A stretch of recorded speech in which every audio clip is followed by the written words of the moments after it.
Halo adik-adik, ketemu lagi nih bersama Kak Rusta. Sekarang kakak mau melanjutkan pembelajaran IPA tema 2 yang berjudul Udara Bersih bagi Kesehatan. Sama nih dengan sebelumnya, sebelum kakak menjelaskan materi, ada baiknya kalian mempersiapkan alat tuliskan terlebih dahulu ya. Sambil menyimak, kalian mencatat apa yang kakak sampaikan. Nah, lanjut nih ke materi. Yang pertama, subtema 1 yang menjelaskan cara tubuh mengolah udara bersih. Udara adalah salah satu unsur kehidupan yang ada di bumi. Udara diperlukan oleh setiap makhluk hidup untuk bernafas. Udara yang dihirup berupa oksigen dan dikeluarkan berupa karbon dioksida. Udara bisa tercemar akibat beberapa hal yang salah. Salah satunya yaitu adalah polusi udara. Polusi udara disebabkan karena pencemaran yang disebabkan oleh tangan manusia yang tidak bertanggung jawab. Nah, contohnya pembakaran hutan yang tidak terkontrol dapat mengakibatkan asap yang mencemari udara. Nah, selanjutnya nih, kakak akan jelaskan mengenai pernafasan pada hewan. Seperti manusia, hewan juga bernafas untuk mengambil oksigen dan mengeluarkan karbon dioksida. Namun, sistem pernafasan pada hewan berbeda dari manusia. Bahkan, sistem pernapasan pada hewan pun berbeda-beda sesuai dengan jenisnya. Sekarang kakak akan menjelaskan mengenai sistem pernapasan pada beberapa jenis hewan. Yang pertama yaitu alat dan sistem pernapasan pada cacing tanah. Cacing bernapas melalui permukaan kulit. Kulit cacing selalu basah dan berlendir untuk memudahkan penyerapan oksigen dari udara. Saat udara masuk, oksigen diikat oleh darah, yang mana darah cacing mengandung hemoglobin sehingga mampu mengikat oksigen. Oksigen yang diikat oleh hemoglobin lalu diedarkan ke seluruh tubuh. Zat sisa pembakaran yang berupa karbon dioksida dan uap air dikeluarkan dari tubuh melalui permukaan kulit. Nah, yang selanjutnya yaitu yang kedua, alat dan sistem pernapasan pada serangga atau insekta. Serangga bernapas dengan menghisap oksigen dan melepaskan karbon dioksida. Alat pernapasan serangga berupa trakea, yaitu sistem tabung yang memiliki banyak percabangan di dalam tubuh. Trakea mengedarkan oksigen langsung ke semua sel tubuh dan organ, serta menyerap karbon dioksida dari semua sel tubuh untuk dibuang yang melalui lubang spirakel.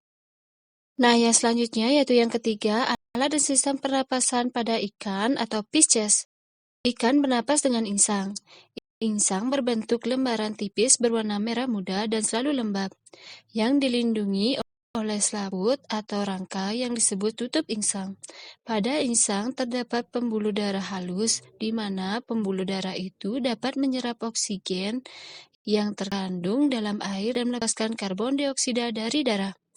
Insang juga berfungsi sebagai alat pengeluaran garam-garam dan sebagai alat penyaring makanan. Yang keempat yaitu alat dan sistem pernapasan pada hewan amfibi. Hewan amfibi yaitu hewan yang dapat hidup di dua tempat, yaitu di darat dan di air. Contohnya kata. Pada saat berupa kecebong, kata bernapas menggunakan insang, di mana insang kecebong terletak di luar tubuh yang terdiri atas lembaran-lembaran kulit halus mengandung kapiler darah. Kecebong bernapas menggunakan insang dalam, dan katak dewasa bernapas menggunakan paru-paru dan permukaan kulit. Dalam paru-paru terdapat gelembung udara yang sangat kecil, berselaput dan penuh dengan kapiler darah. Dalam gelembung udara, oksigen diserap dan karbon dioksida dikeluarkan. Katak juga bernapas melalui kulit, yaitu permukaan kulit katak selalu basah agar mudah menyerap oksigen dari udara. Nah, yang kelima yaitu alat dan sistem pernapasan pada reptil. Reptil bernapas menggunakan paru-paru. Udara masuk melalui hidung, lalu ke batang tenggorokan, serta disalurkan ke paru-paru. Nah, yang keenam yaitu alat dan sistem pernapasan pada burung atau aves. Burung bernapas dengan sepasang paru-paru, di mana paru-paru burung terletak di dalam rongga dada. Udara yang mengandung oksigen masuk melalui lubang hidung pada pangkal paruh sebelah atas. Selanjutnya, udara masuk ke pembuluh darah yang disebut trakea. Dari trakea, udara masuk ke paru-paru dan sebagian lagi masuk ke kantung udara, di mana kantung udara berfungsi sebagai tempat penyimpanan udara. Yang ketujuh yaitu alat dan sistem pernapasan pada mamalia. Mamalia adalah jenis hewan yang menyusui anaknya. Ada dua jenis mamalia, yaitu mamalia darat dan mamalia air. Mamalia darat bernapas menggunakan hidung, pangkal tenggorokan, batang tenggorokan, dan paru-paru. Sedangkan pada mamalia air, hidungnya dilengkapi dengan katup, di mana saat menyelam, katup akan tertutup. Sebaliknya, pada saat mamalia tersebut muncul ke permukaan air, katup tersebut akan terbuka.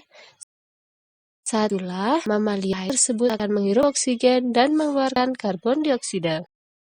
Nah, berikutnya kakak akan menjelaskan sistem pernapasan pada manusia. Manusia bernapas untuk memasukkan udara ke dalam tubuh, di mana udara mengandung oksigen. Oksigen dibutuhkan untuk mendapatkan energi. Dalam makanan, energi itu menggerakkan semua proses kehidupan yang sangat penting bagi tubuh. Selanjutnya yaitu organ pernapasan manusia terdiri atas. Yang pertama yaitu ada hidung. Udara masuk melalui lubang hidung, yaitu rongga hidung. Di dalam rongga hidung terdapat rambut hidung yang berfungsi untuk menyaring dan menangkap kotoran yang masuk bersama dengan udara. Yang kedua yaitu ada faring. Faring merupakan persimpangan antara saluran pernapasan pada bagian depan dan saluran pencernaan pada bagian belakang. Yang ketiga yaitu ada laring. Laring atau tekak terdapat di bagian belakang faring, di mana laring terdiri dari 9 susunan tulang rawan berbentuk kotak. Yang keempat yaitu ada trakea, yang terletak pada batang tenggorokan, dan terdapat jaringan yang disebut silia, yang akan bergerak dan mendorong keluar debu-debu dan bakteri yang masuk. Yang kelima yaitu ada bronkus. Bronkus merupakan percabangan dari trakea serta terdiri atas bronkus kiri dan bronkus kanan. Yang keenam yaitu ada bronkiolus, yaitu merupakan percabangan dari bronkus. Yang ketujuh yaitu ada alveolus, di mana alveolus terdapat di dalam paru-paru, merupakan tempat terjadinya pertukaran oksigen dan karbon dioksida yang dikelilingi oleh kapiler darah. Nah, yang selanjutnya yaitu bernapas membutuhkan kekuatan otot, di mana kegiatan menghirup oksigen ke dalam tubuh dan membuang karbon dioksida dari dalam tubuh. Kegiatan bernapas membutuhkan kekuatan otot. Otot dalam pernafasan utama adalah diafragma. Diafragma adalah otot utama yang membantu manusia dalam bernafas. Otot ini membentuk seperti kubah atau parasut dan berada di antara rongga dada dan rongga perut. Nah, sekian nih penjelasan materi dari cara tubuh mengolah udara bersih. Buat adik-adik, selamat bertemu lagi di materi berikutnya ya.